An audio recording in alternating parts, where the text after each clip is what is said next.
Hey everyone! In today's video, I'm going to show you how to send an invoice using your PayPal personal account. First, head over to paypal.com and log into your account.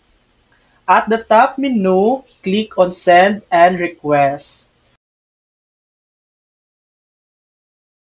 Scroll down and click on Create an Invoice. You'll now see the invoice editor. Here's what you can customize.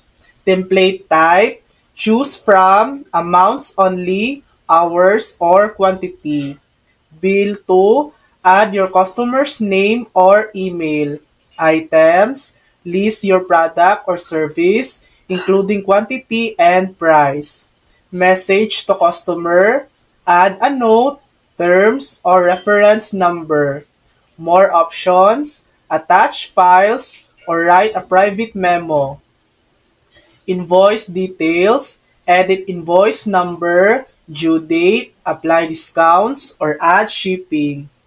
Payment option, you can even allow partial payments or tips. Take your time to make sure everything is accurate.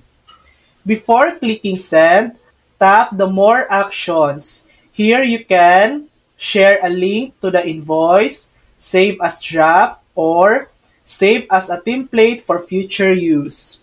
Once everything looks good, just hit send. Your customer will get the invoice by email and can pay directly. And that's it. You've just sent your first invoice using a PayPal personal account. Thanks for watching.